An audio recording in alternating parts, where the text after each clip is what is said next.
Учурда парламенттин 15-майдагы комитет жыйынында авариядан каза болгон Чаткал районунун прокурору Бакирдин Жанузаковдун үй бүлөсүнө төлөнө турган 21 миллион 700 миң сом кенемте коомчулукта кызуу талкууга алынууда. Резонанс жараткан маалыматты башкы прокурордун орун басары Үмүткан Коңкубаева билдирген. Мыйзамга ылайык, прокурор кызматтык милдетин аткарып жатып каза болгон учурда маркумдун үй бүлөсүнө анын 20 жылдык эмгек акысынын өлчөмүндө бир жолку жөлөк пул төлөнүп берилет. Бул болжол менен 21 миллион сомду түзөт. Материалдык акы бул жерде кызмат орду боюнча, акыркы кызмат орду боюнча орточо жылдык эмгек акысынын эсебинен 20 жылдык эмгек акы өлчөмүндө бир жолку жөлөк пул төлөнөт деген чечим кабыл алынган. Бул 21 миллион 699 миң сом түзөт. Бирок жыйында бул мыйзам кээ бир депутаттарды таң калтырып, нааразычылыгын да жаратты. Аталган демилгеге таңыркашкан эл өкүлдөрү прокуратура менен сот органдары мыйзамдарды аша чаап, өздөрүнө ылайыктап алганын айтып чыгышты. Азыркы эми сумманы көрүп эсиң ойт да, прокурор болуп туруп өлгүң келет да, чындыгындачы. Эми чындыгында прокурорлордун өмүрүн тилеште окшойбуз эмичи. Эсен аман жүрсүн, майли эмне кылса деле депчи. Бирок мынал жерден туура эмес жактары көп да. Булар пенсияга чыкса дагы миллион акчаны жөн алат экен. Пенсияга чыккан үчүн. Ага чейинкиси өзүнчө. Анан кийин пенсияга чыкса дагы эми укмуш пенсияга чыгат.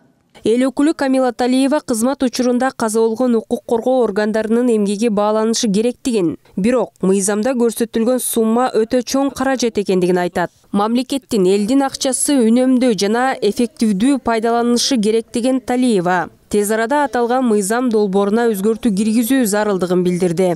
Чынында коомчулукта албетте мыйзам долбоорун өзгөртүү тез арада киргизгиле. Мындай болбош керек. Мамлекеттин элдин акчасы мындай үнөмдүү, анан эффективдүү пайдаланыш керек деген менин дагы каалоом ошондой болду. Коомчулукта дагы азыр бүт талкуулар ошол бул мыйзам долбоорун тез өзгөртүү киргизгиле. Эгер пенсияга кетип атса дагы, эгер мөөнөтүнөн мурда пенсияга чыгып аткан болсо, ошонун бир жылдык маянасын толук бойдон төлөп берет экен да. Бул дагы эмне деген миллионго жакын акча болот экен ал дагынчы.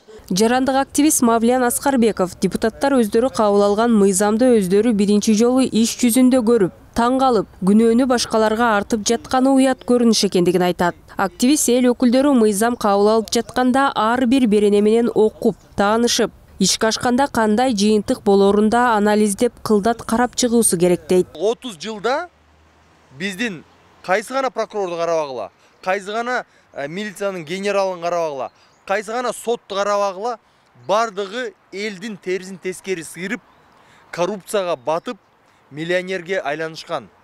Анзас келгенсип пенсияга чыгып атканда дагы биздин казнаны тоноп, өлсө дагы биздин казнаны тоноп жатканы бул кечирилгис нерсе. Ошондуктан мындай төлөмдөрдүн бардыгын токтотуш керек. Жогорку кеңеште атайын комиссия түзүлүш керек, депутаттык комиссия түзүлүш керек. Журналисттердин, коомчулуктун, активисттердин курамына кириш керек дагы. Толук ошол кенемте, пенсия жана башка төлөмдөрдүн бардыгын мыйзамдарды ревизиялап туруп, өзгөртүү жана толуктоолор тез арада киргизилиш керек.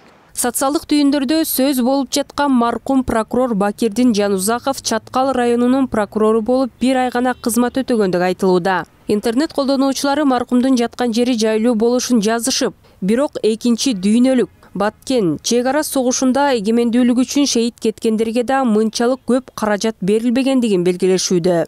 Саясатталдоочу Айдын Өмүрзаков билдиргендей, мекен үчүн кызмат кылып, кайтыш болгондорго берилчү сумманы карап чыгуу кажет. Жумуш иретин байкаштырып караганда, кылмыш жана жаза системасына аралашып, кандай моралдык бир зыяндары болсо, эми билбейм, аябай тиги мамлекеттин алдында салымы чоң болсо, коомго аябай пайда кетирсе, эми 100 миңден ашык негизичи биздики норма. 100 миңден ашык норма болуш керек го.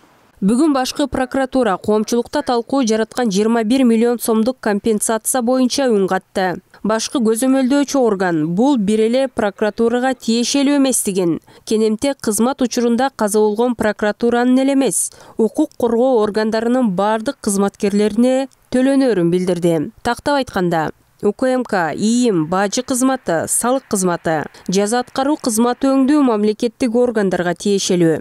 Мындай мыйзам жогорку кеңеш тарабынан кабыл алынган. Кенемте төлөп берүү учуру соңку 20 жылда 2 жолу катталган. Тазагүл Эмилбекова, Тынчтык Көлбаев, Нью ТВ.